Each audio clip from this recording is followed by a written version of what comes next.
지난해 5월 울산의 한 가정집에서 60대 남성을 살해한 혐의로 60대 부인과 40대 아들이 나란히 구속됩니다. 여성을 기억하는 이웃들은 크게 놀랐습니다. 평생 파출부 일을 하면서 가족의 생계를 꾸리고 남편을 위해서는 고기를 사면서도 자기가 좋아하는 고구마는 들었다 놨다 하며 좀처럼 사지 못했던 여성의 모습을 증언했습니다. 무엇보다 40년간 남편에게 맞으며 살면서도 이웃에게 피해가 갈까 봐 울음소리를 숨죽였다는 그녀. 사건이 일어난 그날도 남편은 스마트폰을 샀다는 이유 하나로 아내를 때리기 시작했습니다. 아들이 달려와 막아보려 하지만 아버지는 멈추지 않았고 결국 아들은 아버지를 둔기로 내려쳤는데요. 아들을 살인자로 만들 수 없었던 여성은 떨리는 손으로 남편을 죽이고 맙니다. 40여 년 가정폭력을 견디다 못해 그만 남편을 살해한 이 여성. 과연 선처를 받을 수 있을까요? 오늘 엑스파일에서는 울산 모자 존속 살해 사건을 알아봅니다. 저는 이 가정폭력 얘기만 나오면 참 저 어렸을 때 생각이 나는데요. 제가 이 초등학교 때 서울 송파동에서 살았는데 거기 그 미용실 아주머니가 계셨습니다. 그래서 근데 그 남편이 백수였어요. 부인이 벌어다 주는 돈으로 막 이렇게 먹살고 막 이랬는데 하여튼 그냥 그렇게 손찌검을 하는 겁니다. 막 이 부부싸움만 나면 부부싸움이 아니죠. 일방적인 폭행이니까. 막 온 동네가 막 난리가 나는 거예요. 막. 그래서 제가 그 다음 며칠 뒤에 이발하러 이렇게 미용실 딱 가면은 그 아주머니가 얼굴에 이렇게 멍이 막 이런 상태로 제 머리를 잘라주던 이런 진짜 이걸 보면서 야 이게 저 아무튼 정말 그 생각이 좀 나는데 자 이 좀 얘기에 좀 집중을 해볼게요. 자 결국 백 기자 이 두 사람 중에 누가 그러니까 모자 이 둘 중에 누가 그 60대 아버지를 살해한 건가요? 네. 다시 사건 당시로 좀 돌아가면요. 당시에 그 방 안에는 3명의 사람이 있었습니다. 이제 부부가 있었고요. 60대 부부가 부부가 있었고 그다음에 이들의 손자, 한 10살 안팎의 손자가 있었습니다. 당시에 이게 싸움에 시작됐던 거는 이 25,000원짜리 요금제 때문이었습니다. 이 술을 마시고 있던 남편이 부인이 스마트폰을 샀다고 얘기하고 또 25,000원짜리 요금제에 가입했다고 하니까 또 글도 읽지 못하면서 왜 스마트폰이 필요하냐 세상에. 욕설을 섞어가면서 말을 한 겁니다. 제가 말로 옮기기는 좀 어려운데요. 예. 이 요금을 25,000원짜리로 했냐 하면서 욕설을 하고 술 좀 그만 마셔라고 아내가 말하니까 갑자기 화를 내면서 목을 조르기 시작했습니다. 당시 아내를 때리던 남편은 또 농약을 가져와서 같이 먹고 죽자며 실랑이를 벌이기 시작했고 이거 아까 말씀드렸다시피 10살 안팎의 손자가 있었으니까 이 손자가 이런 싸움을 보고서 너무 겁이 나서 자기 아버지한테 그러니까 이들의 아들에게 전화를 합니다. 그러니 이 싸움의 장면을 본 아들이 너무 놀라서 아버지를 둔기로 때렸습니다. 자, 그러다가 이제 결국 살해를 하게 됐다는 건데, 양 변호사님, 저는 정말 어처구니가 없는 게 이게 지난해 벌어진 사건인데, 아니, 무슨 25,000원 월 납입 25,000원 스마트폰 그거 했다고 세상에 부인을 이렇게 두들겨 팬다는 게 이게 말이 됩니까, 인간적으로? 그러니까 이게 우리 그런 얘기 하잖아요. 그러니까 그냥 시비 자체가 필요해서 시비 거리를 구실을 찾은 것뿐이지 정말로 그걸 원인이라고 볼 수가 없었겠죠. 그리고 정말 끔찍한 일이고 있어서는 안 될 일이긴 했지만 아들도 그렇게 얘기를 아들이 처음에는 자기가 이제 아버지를 먼저 공격했다는 걸 경찰에서 얘기를 안 했거든요. 근데 뭐라고 하냐면 처음에 아버지를 자기가 그렇게 공격한 사실이 기억이 나질 않아서 그렇게 진술을 안 했다라는 얘기를 합니다. 물론 거짓말이고 변명일 수도 있는데 저는 그 아들요 어머니가 그렇게 당하고 있는 걸 봤을 때 거의 정신이 없었어요. 당연하죠. 그러니까 진짜로 기억을 못했을 수도 있을 것 같아요. 순간적으로 완전히 이제 이게 또 처음도 아니었고 그동안 많은 경우를 봤을 거 아니겠습니까? 그러고 나서는 결국에는 이제 아들과 어머니가 결과적으로는 같이 아버지자 남편을 해친 일을 벌이고 만 거죠.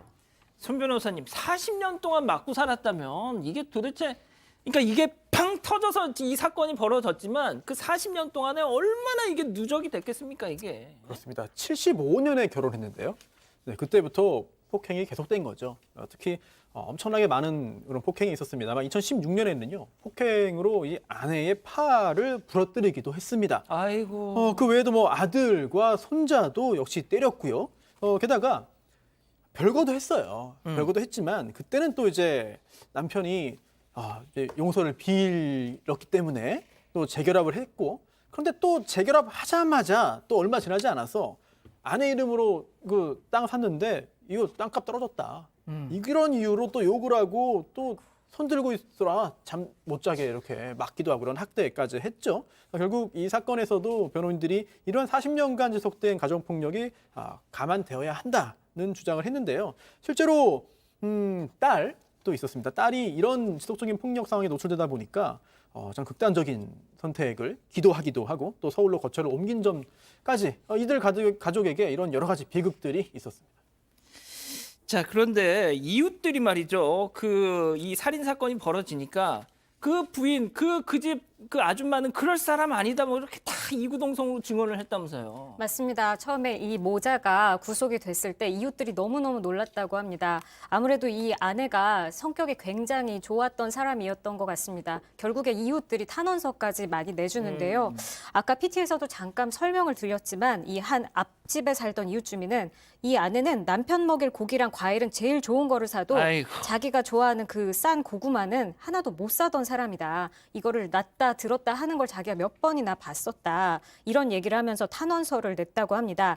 또 아까 전에 이제 소개해 주셨는데요. 이 딸 같은 경우도 아버지의 폭력에 못 이겨가지고 이제 다른 지역으로 이사를 간 상황이었는데 이 엄마는 글을 못 읽지만 이제 파출부 일도 하고 목욕탕 일도 하면서 열심히 돈을 벌어왔었고 그러다가 이제 오빠가 아이를 낳아서 그 아이를 이제 어머니가 키웠는데 그러느라 일을 못하니까 아버지가 식충이라며 돈을 벌어오라고 했었다라고 증언을 했습니다.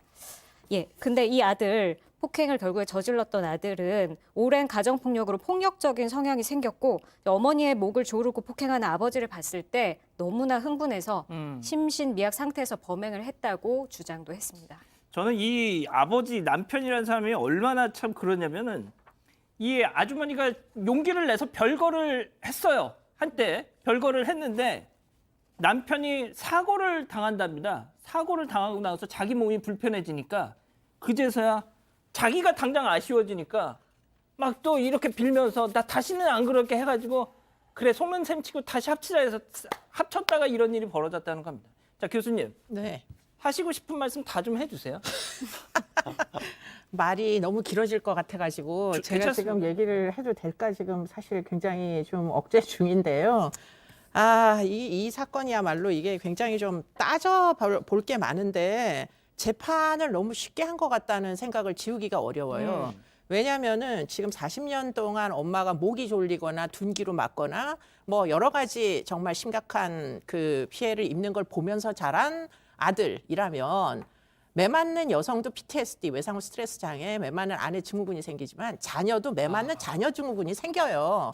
그렇기 때문에 그 어떤 감정이 끌어넘쳐서 마지막 순간에 둔기로 그리고는 결국은 농약을 남편이 갖고 들어와가지고 같이 죽자 한 건 남편이에요.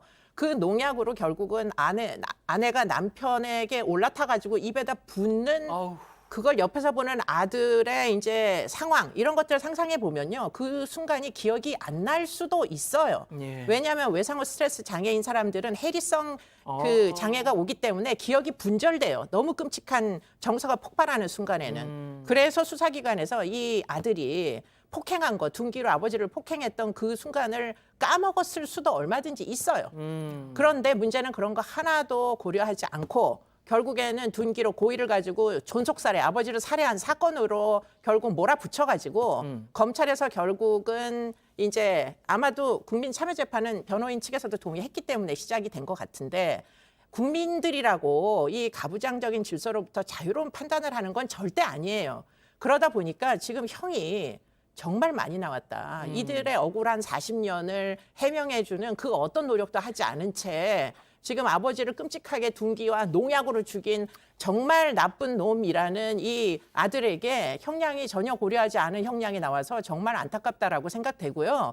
이거야말로 정당방위를 주장할 만한 게 엄마 목을 남편이 먼저 졸랐어요. 농약도 남편이 갖고 온 거예요. 둔기도 남편이 갖고 들어왔을 개연성이 다 높은데 그 모든 흉기를 결국은 갖고 들어온 사람들은 그 책임은 전혀 고려하지 않은 채 결국 살아남은 사람들에게 책임을 다 물리고서는 그리고 나서는 그냥 외면하는 겁니다. 왜냐하면 가정은 지켜져야 되기 때문에. 가부장적 질서는 무너지면 안 되기 때문에 과연 정당한가요? 예.